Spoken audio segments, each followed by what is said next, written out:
drug companies are charging Americans 3, 4, 5, even in some cases 10 times more than they charge for the same drugs overseas, even though Big Pharma admits that even at the overseas prices, they make a profit. The crushing burden of huge drug prices is weighing on seniors, on families, on employers, and taxpayers across the nation. The American people need bold action, and that's what we are delivering today. It's really a very special day for us in the Capitol because we are going to be talking about our H.R. 3. CBO found that under H.R. 3, when more seniors can afford to fill the prescriptions they need to stay healthy, we will be saving $345 billion on the Medicare Part D program alone.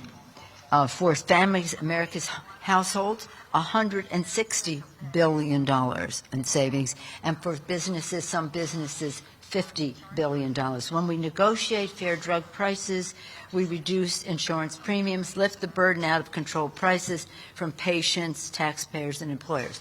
This is about making sure that the investments we make at the National Institutes of Health, that basic biomedical research, is the basis for much of the research that produces these wonderful drugs, and therefore we want all Americans to have access to them in an affordable way. Leadership, Mr. Plum.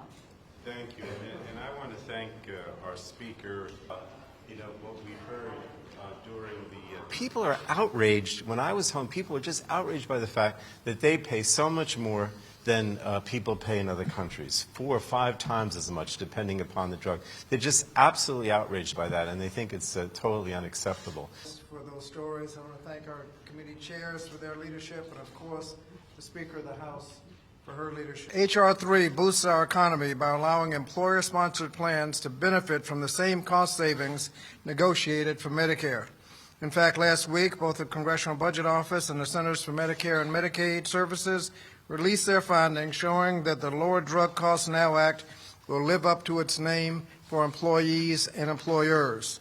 According to those analyses, the legislation will not only save $345 billion just on Part D, it will also save $46 billion in health care costs to private employers and $55 billion for workers over the next 10 years. Mr. Pasquale was here, but I guess he is going out with Mr. Neal to the Ways and Means.